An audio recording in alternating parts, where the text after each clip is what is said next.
அம்பாசமுத்திரம் சட்டமன்ற தொகுதி அதிமுக வேட்பாளர் இசக்கி சுப்பையாவிற்கு தூத்துக்குடியில் விமான நிலையத்தில் கட்சி நிர்வாகிகள் மற்றும் தொண்டர்கள் உற்சாக வரவேற்பு அளித்தனர்.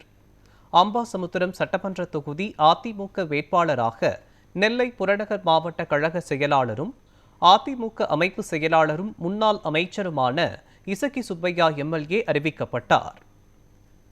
சென்னையிலிருந்து தூத்துக்குடி விமான நிலையம் சென்ற இசக்கி சுப்பையாவிற்கு நெல்லை புறநகர் மாவட்ட அதிமுக நிர்வாகிகள், கட்சி தொண்டர்கள் உற்சாக வரவேற்பு அளித்தனர்.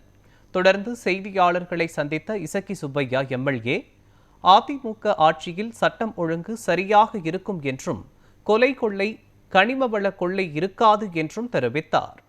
தொடர்ந்து பேசிய அவர், அதிமுக பொதுச் செயலாளர் எடப்பாடி பழனிசாமி தேர்தல் அறிக்கையில் சொன்னது போல் அனைத்து திட்டங்களும் நிறைவேற்றப்படும் என்றார். அதிமுக வெற்றி வாய்ப்பு பிரகாசமாக இருப்பதாகவும், தேசிய ஜனநாயக கூட்டணி செல்வாக்கு மக்களிடையே அதிகரித்துள்ளதாகவும் தெரிவித்தார். மேலும் தாமிரபரணி நதியை பாதுகாக்க மதுரை உயர்நீதிமன்றத்தில் வழக்கு தொடர்ந்துள்ளதாக பேசிய அவர், மக்களுக்கு சாதகமாக தீர்ப்பு வரும் என்றும், அம்பாசமுத்திரம் சட்டமன்ற தொகுதியில் அரசு கலை அறிவியல் கல்லூரி அமைக்கப்படும் எனவும் உறுதியளித்தார்.